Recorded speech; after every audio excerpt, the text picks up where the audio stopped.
A bruised and battered Maharaja returning to the fold of the group which crowned him 89 years ago.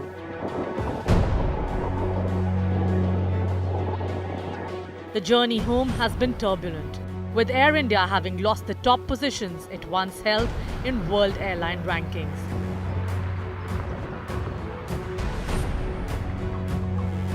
The ownership of Air India will be transferred to the Tatas by December. Tatas, who founded the airline in July 1930, bid 18,000 crore rupees, of which 15,300 crore will go to retire a part of Air India debt, and the rest 2,700 crore will be paid as cash to the government. Air India has investments. These will be hived off.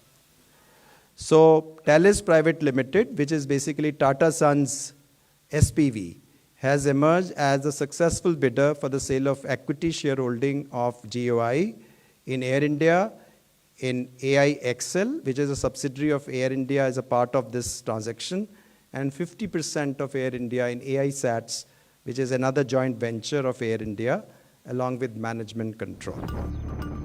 For the government, it is a case of third time lucky. The first attempt to sell Air India to Singapore Airlines in 2001 failed due to political opposition. The second attempt was aborted in 2018 when Indigo pulled out of the race. With every sale, the government gets rid of a company losing 20 crore rupees a day.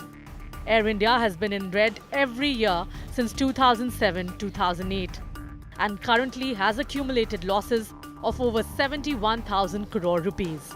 The debt burden on the airline is 61,500 crore, and the government says it has spent over 1,10,000 crore over the past 11 years to keep Air India afloat. The transaction does not include non-core assets, including land and building, valued at 14,718 crore. These are not being part of the transaction. These are being transferred to Government of India's AIAHL. It includes Nariman Point, Air India headquarters here, some other buildings. There are subsidiaries where Air India has investments. For Ratan Tata, himself a qualified pilot, it's a dream come true and a win-win situation.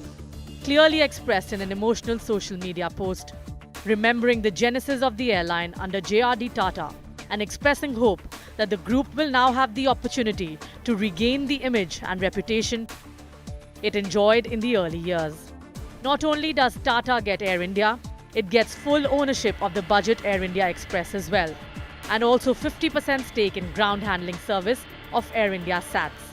Air India, along with its subsidiaries, has a fleet of 172 aircraft, 87 of them owned and rest on lease. More importantly, it has landing and parking slots in some of the busiest international airports in London, New York, Singapore, Hong Kong, and Dubai. There are also many unused slots in Russia, former Soviet Union countries, and Bangladesh, which the new owner can exploit.